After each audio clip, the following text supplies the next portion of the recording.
and welcome to Season 7, Episode 29 of Pro Wrestling's Top 50. I'm your host, Travis McNeil, and today we continue our countdown of the top 50 matches in CHIKARA history with match number 22 on our list, which is for the CHIKARA Campeonatos de Parejas between the champions, the Osirian portal of Ophidian and Amasis, and the challengers, the colony of Soldier Ant and Fire Ant, from the CHIKARA Revelation X event held on January the 25th of 2009. If you're a very keen listener, you may take note that I did not mention in the introduction that this match is a 2 out of 3 falls match.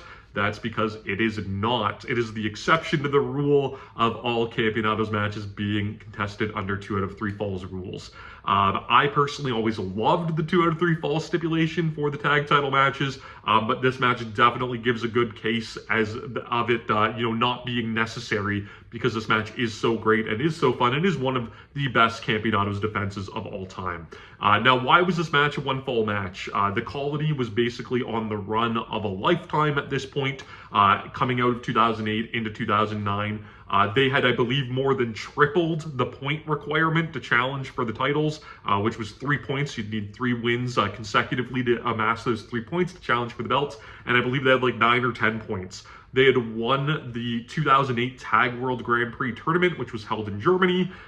In the finals of that tournament, who did they defeat as part of a 3-team elimination match? They defeated the current tag champs, the Osirian portal. So they had made, had acquired much more points than needed. They had already beat the champions. So basically they were rewarded with the opportunity to choose the stipulation for their title shot. And I remember at the time being incredibly disappointed that they chose a 1 fall match. We were expecting, maybe a street fight or something along those lines, like a fun stipulation. But it ended up for, what was kind of a unique tag team title defense, in the history of those belts.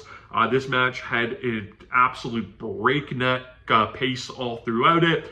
Tons of big moves, all action, and it's really fondly remembered, I think, by a lot of fans as being, one of the most well-celebrated tag title defenses that CHIKARA ever had.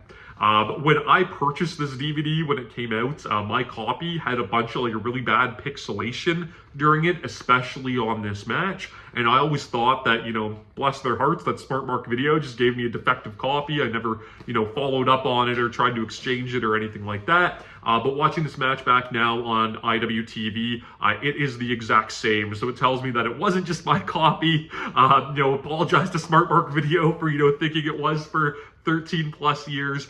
There must have been an issue with the source material, and that's unfortunate because this is a match that really deserves, that pristine preservation that unfortunately it'll never get. Like I said, though, this match is all action. They do a really good job with the 1 fall stipulation. The colony, they had beat the Osirian portal once, so they know that they can do it in 1 fall. The portal, they had lost, single falls, in their defenses leading up to this point.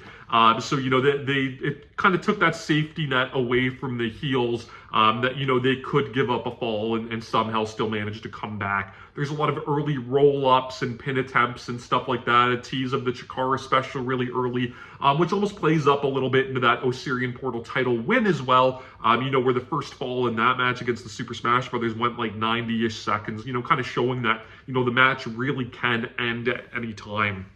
Lots of big time spots in this match. There's a really cool one where I believe it's Amasis is going for like an Oklahoma roll and Soldier Ant holds onto the ropes, and then Fire Ant kind of walks off of both of their backs into a dive onto Ophidian on the floor.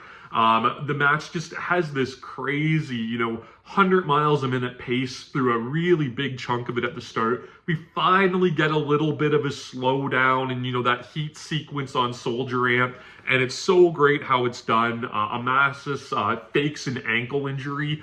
So he had, hurt his ankle at the Cibernetico in late 2008. And it was a really scary moment where he was on the floor, clutching his ankle in pain and screaming out. And he legitimately, severely injured his ankle at the time.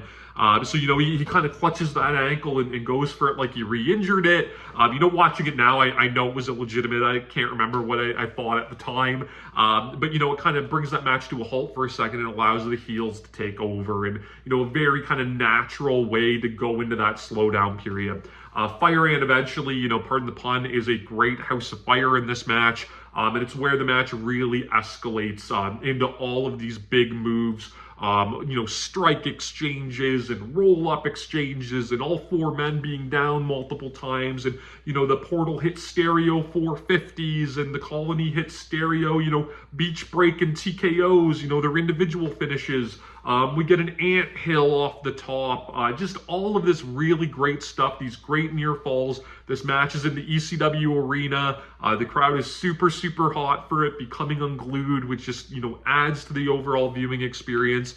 An amazing moment late in the match that I loved, where when, you know, the Colony's on an offensive run, you know, Amasis grabs that ankle again and tries to feign that it's broken once again. And, you know, at this point, the Colony's not buying it and they continue on the offense. So kind of a, you know, a little bit of levity to the match, you know, kind of a funny moment that I really, really enjoyed.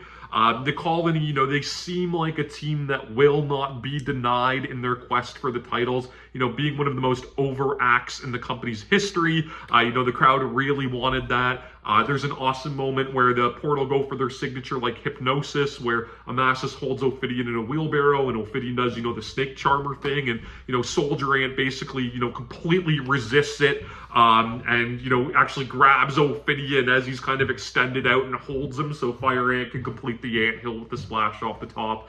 It was really, really cool and clever and unique, and again, just added to that, you know, that this is the Colony's moment. They're going to do it. Normally, you would expect an extended tag title reign, but again, you know, we had just seen the Osirian Portal beat the Super Smash Brothers, you know, in their first title defense, so anything's possible, and we end up getting, you know, this really, really big, you know, big time finish, which, you know, nowadays we see stuff like this all of the time. You'll see this happen, you know, 3 matches on any given, you know, GCW show or whatever, but, you know, Fire Ant was unable to put Ophidian away with the beach break. Ophidian got his foot on the rope, so he goes for the coup de grace, the avalanche beach break off the top, and it gets countered into a top rope Canadian Destroyer, which was crazy at the time. You know, I think we'd only really seen, like, P.D. Williams kind of hit that on Jack Evans. He was the only one crazy enough to hit that, or to take that move. So again, kind of really, you know, was shocking, you know, back in 2009. Again, I know it doesn't seem shocking now, but it was in 2009. He grabs on the Ophidian death grip. Amasis, you know, is able to kind of catch Soldier Ant coming in for the breakup and just plants him with a sick SDO. And eventually, you know, Fire Ant passes out, and, you know, which was really deflating and disappointing to the crowd. But really the big win that the Portal needed for their title reign. You know, the Colony would obviously get their day. These guys would end up hooking it up once again to close the 2009 season. And unfortunately, you know, they'd get the 2 out of 3 fall stipulation at that point and really have a pretty disappointing match that's more well known for the BDK, you know, debut taking place after it than the match itself was. They, you know, for whatever reason, were never able to recreate the magic that they had on this cold winter night in January 2009, but at least we'll always have this slightly pixelated version of this match to look back on. So much fun. This was a match that when I announced on Twitter that, you know, CHIKARA was going to be the subject for Season 7, somebody immediately replied being like, yo, Osirian Portal Colony Revelation X. So people remember this match, probably expected it on this countdown. Maybe some people would have had it a little higher, I don't know. But it is a tremendously fun, all-action, super indie style tag team match from a great period of CHIKARA tag bouts. You can watch it, of course, on independentwrestling.tv. Subscribe to my channel here on YouTube so that you never miss a video. Follow me on Instagram and Twitter at Wrestling50. And please join me again next time as we continue to count down Pro Wrestling's Top 50.